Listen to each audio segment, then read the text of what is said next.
जो पूरा इलाका सीमांचल का है, जिसके बारे में ये माना जा रहा था कि वो आरजेडी और कांग्रेस के लिए स्वीप का इलाका होगा, वहां से क्या खबर है आपके पास में?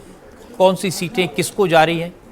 देखिए, बिहार का दो इलाका था, शाहबाद का और दूसरा इलाका सीमांचल का, जहां हमारा पिछली बार परफॉर्मेंस अच्छा नहीं था।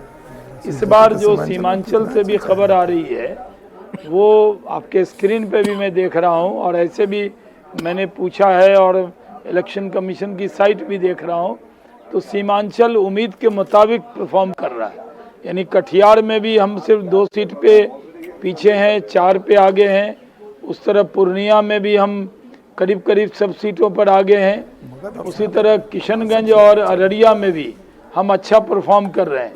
तो मुझे लग रहा है कि इस बार लोगों ने वोट किया है डेवलपमेंट के लिए। प्रधानमंत्री नरेंद्र मोदी जी पर यकीन जताया है, मुख्यमंत्री नीतीश कुमार जी पर यकीन जताया है, और बिहार के लोगों को लगा है कि अच्छी सरकार है तो इसको बदलना नहीं है, तो सरकार बचाने के लिए लोग वोट करने गए। आप जानते हैं रजत जी, मैं पूरे बिहार में घुमा हूँ, ऐसा रिस्पांस बहुत दिन बाद दिखा।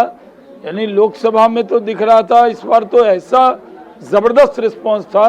और मैं प्रधानमंत्री की जो सभा को मॉनिटर किया, उनकी सभा में ज़बरदस्त उत्साह था।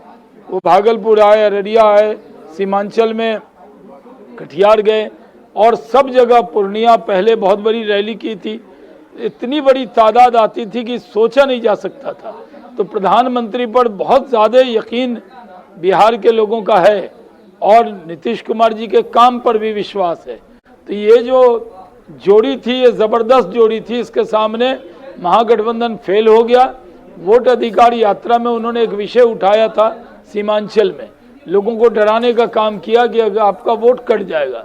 कोई व्यक्ति पूरे चुनाव में नहीं मिला जिसने कहा कि उसका वोट कट गया है। तो ये दुष्प्रचार भी इनको भारी पड़ा है। आइंदा से राहुल गांधी सावधान होंगे कि वो प्रोपेगेंडा करके और नरेंद्र मोदी को गाली देके अगर इस तरह की भाषा बोल के वो जीतना चाहते हैं, वो होने वाला नहीं है। प्रधानमंत्री नरेंद्र मोदी जी को के माँ तक को गाली दी गई। बिहार की जनता ने उस दिन ही मन बना लिया कि महागठबंधन के लोगों को सबक सिखाना है, इसलिए जितनी सीटें उनकी थी उससे भी वो घट रहे हैं यार, बुरी तरह हारेंगे।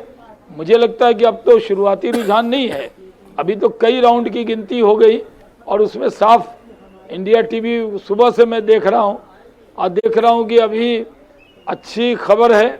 आपके स्क्रीन पे 172 हम हैं जी, और 68 महागठबंधन है, और उस यकीन से हम कह सकते हैं ये आंकड़ा और बढ़ेगा। जब हम लोग कहते थे कि अमित शाह जी ने कहा था 160 के ऊपर जाएंगे, तो अमित शाह जी की बात पूरी तरह सच होने जा रही है, और मैं अभी कह रहा हूं आपसे 172 से भी ऊपर जाएंगे। जी देखिए, 172 सीटें होने का मतलब है महागठबंधन से 104 सीटें ज्यादा होना। ये बहुत बड़ी जीत है, बहुत बड़ा लैंडस्लाइड है, और अब तक जो ट्रेंड आए मुझे नहीं लगता कि अब ये ट्रेंड बदलेंगे, बल्कि ये ट्रेंड तो इसी दिशा में और आगे बढ़ते रहेंगे।